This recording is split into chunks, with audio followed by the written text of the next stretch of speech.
कि हम बोलते हैं ना, हमारा रोल क्या है, रोल क्या है, जो चीज़ हम करके कॉलेज को प्रोवाइड कर रहे हैं वही तो हमारा रोल है। और ये आइडिया बहुत ही क्या बोलते हैं, गोल्डन आइडिया और काफी अच्छा आइडिया है।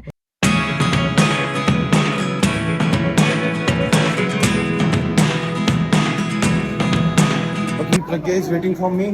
वो बाहर खड़ी हुई है देर से, मैं बोल रहा हूँ कि हाँ आ रहा हूँ क्योंकि काम थे बहुत सारे। अभी थोड़े बहुत काम छोड़ के ही आया हूँ, जाना पड़ेगा अभी फिर से। अभी 1:30 हो चुका है, आधा लंच निकल चुका है, अब जाके मैं फ्री हुआ हूँ। अभी एक मेडिसिन थी पैक्लिटैक्सेल, तो रिटर्न करवानी है, वार्ड में पड़ी हुई थी ऐसे ही, तो मैंने देख लिया और इसकी कॉस्ट है 9000। तो यही सारी चीज़ें होती हैं जो इन मेडिसिन जो होती हैं वो ऐसी पड़ी रह जाती हैं कभी कभार, तो नर्सिंग स्टाफ ध्यान नहीं दे पाता है। तो हमारा रिस्पॉन्सिबिलिटी बनता है कि हम ऐसे मेडिसिन स्टॉक चेक करें, मेडिसिन चेक करें, कोई अननेसेसरी मेडिसिन ना पड़ी हो।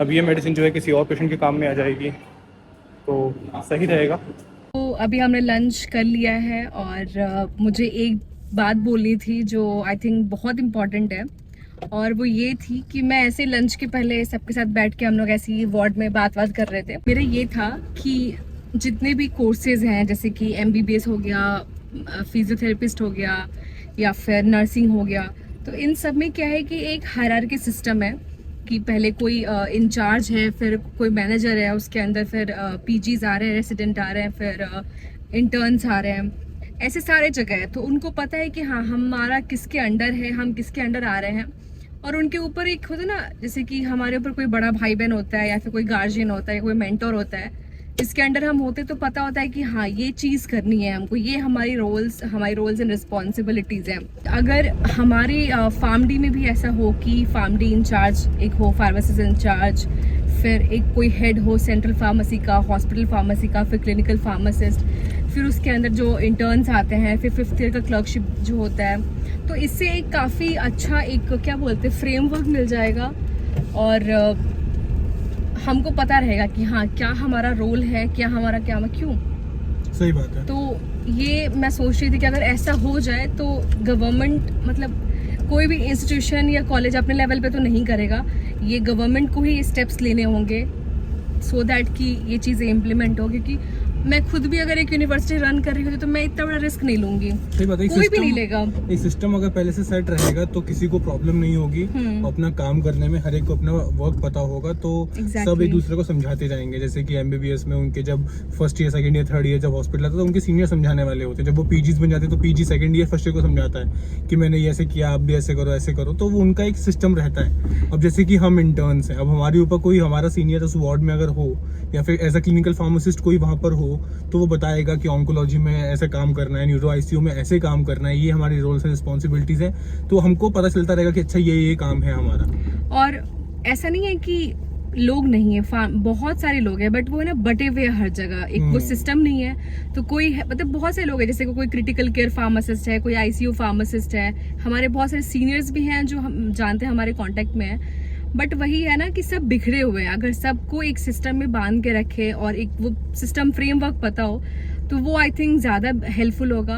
और दूसरी चीज़ कि फाइल में, जैसे कि हम क्लर्कशिप या 3rd 4th ईयर से स्टार्ट कर देते हैं कि एक डिजीज़ लिया, उसमें सपोज 5 ड्रग्स है, तो वो ड्रगों में, उन ड्रगों में क्या इंटरेक्शन है, क्या एडवर्स इफेक्ट आ रहा है, क्या पेशेंट काउंसलिंग करेंगे।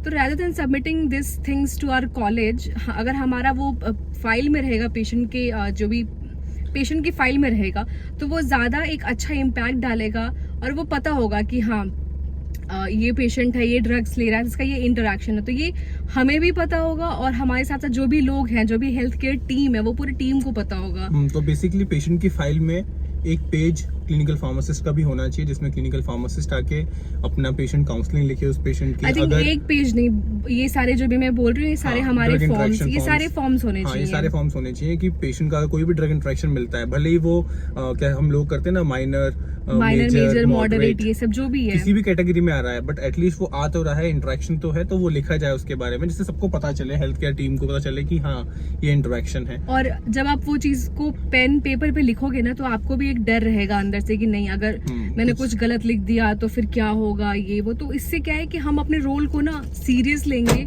और समझेंगे कि क्या है हमारा रोल, और और जैसे भी हम याद करते हैं ना, कोई बोलता है एग्जामिनर आके कि एक ड्रग इंटरेक्शन बता दो कोई भी, तो हम सोचते हैं कि यार कौन सा बताएं, बहुत टाइम हो गया पढ़े हुए।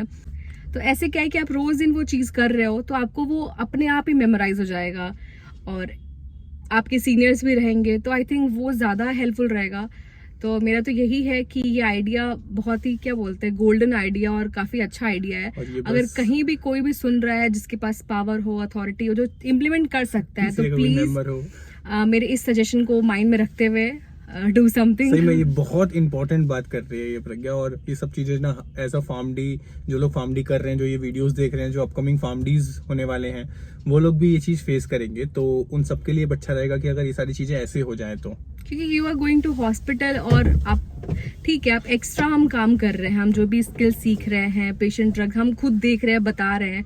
जैसे कई बार कोई चीज़ बीडी होती है तो वो ओडी लिखी हुई है, या फिर ओडी है बीडी लिखी हुई है, तो ये सारी चीज़ों को अगर हम मेंशन करेंगे तो इट्स नॉट कि हम मिस्टेक्स निकाल रहे हैं, ये कि हाँ उस पेशेंट के लिए काफी बेनिफिशियल हो रहा है।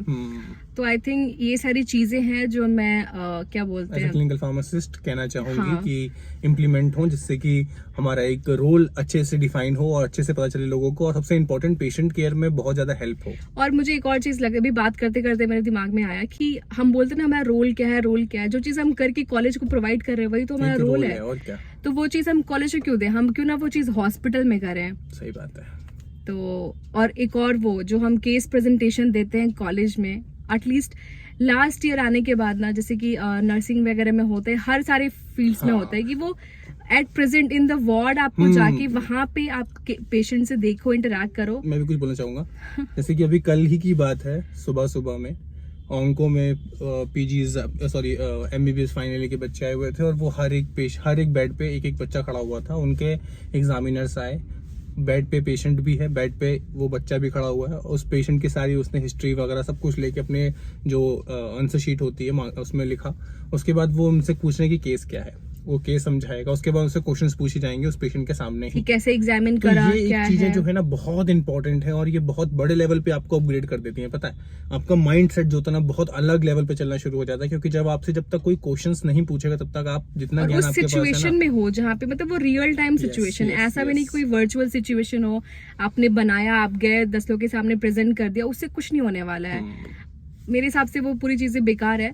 अनटिल आप रियल टाइम में आप चीजें फेस कर रहे हो, वहां पे वो टीचर भी होगा जो आपको बताएगा एट द सेम टाइम कि आप कोई मिस्टेक कर रहे हो, तो वो वहां पे करेक्ट करने के लिए है। Now I am going back to my ward, और इम्पोर्टेंट काम ये होता है कि सारे पेशेंट्स को उनकी प्रॉपर मेडिकेशन मिले, सबसे फर्स्ट और लास्ट थिंग यही रहती है, और उसी को फुलफिल करवाना is responsibility of a clinical pharmacist.